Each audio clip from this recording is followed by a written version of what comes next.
Jalil Benabdillah, bonjour. Bonjour. Alors vous êtes le vice-président du conseil régional de cette magnifique région qu'est l'Occitanie. Merci.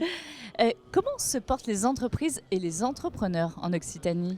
Écoutez, je pense qu'ils se portent bien parce que d'abord, ils ont un environnement très favorable à l'entrepreneuriat, à l'innovation et à la création de valeur. Pourquoi ? Parce qu'on a un écosystème parmi les plus denses, les plus structurés et les plus puissants. Je l'ai dit, le plus dense, on a beaucoup d'acteurs de l'accompagnement à l'innovation qui vont de nos incubateurs, nos accélérateurs, en passant évidemment par les écosystèmes d'accompagnement avec BPI, la région Occitanie, parfois donc des dispositifs de l'État.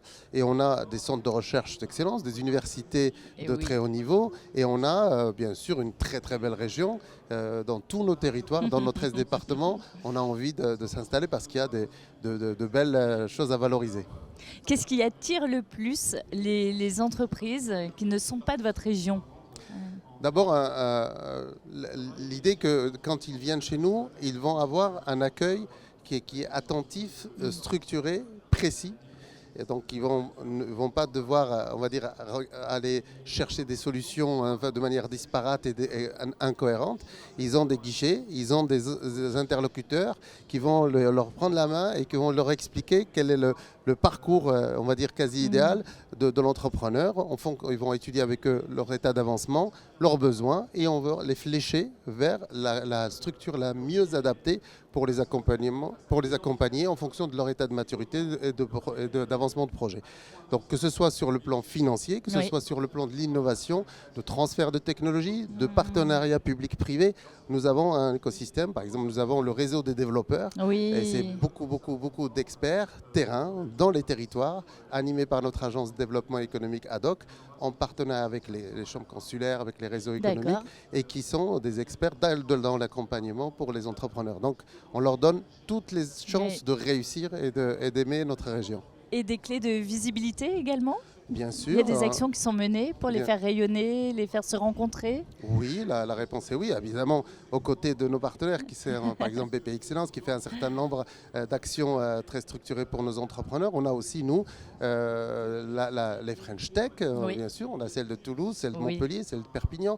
On a aussi des réseaux de développement comme Leader Occitanie, qui sont des entreprises en forte croissance. On a tout un tas de clusters thématiques, donc, dans lesquels les gens vont se retrouver autour d'une thématique précise. On a les pôles de compétitivité, dont certains sont de renommée mondiale, comme Aerospace Valley, qui est le pôle de l'aéronautique, du spatial et des systèmes embarqués. Tous ces écosystèmes sont très favorables. On va aller retrouver les startups, les PME structurées, les ETI et les grands groupes dans une sorte de continuum avec bien sûr les partenaires que sont la région qui est chef de file du développement économique, mais en lien avec les métropoles qui ont la compétence économique, les agglomérations, les communautés de communes et le public privé donc, qui est là dans une intelligence collective. Belle richesse. L'atelier que vous animez aujourd'hui sur ce BIC 2022 porte sur la cybersécurité en Occitanie. Pourquoi cet enjeu et quel message ? Alors, je crois que l'enjeu, tout le monde a pris conscience de l'importance aujourd'hui de la thématique et on va dire des risques encourus. La crise que l'on connaît, pas seulement celle du Covid, mais la crise géopolitique avec la guerre qui est à nos portes, a montré les risques et les fragilités, et puis des structures publiques, des structures privées, et que ça ne concerne plus simplement les grands groupes, les grandes structures, ça concerne les PME, les PMI, y compris le citoyen. Donc la prise de conscience est là, le constat est là, l'analyse a été faite et maintenant on est dans la phase de proposition de solutions, proposition de valeur, avec notamment, nous on a structuré CyberOc, donc Cyber Occitanie, qui est une structure qui veut regrouper l'ensemble des expertises et des connaissances autour de la question de la cybersécurité pour amener justement des réponses précises, dimensionnées, parce qu'on n'a pas les mêmes besoins selon si on est une TPE, un commerçant ou si on est un grand groupe, et donc mettre en face les expertises qui vont bien. Vos objectifs à venir pour votre belle région ? Écoutez, c'est la transformation de nos modèles économiques. La crise Covid que nous avons connue, on doit en tirer des leçons de manière pérenne, durable, sincère.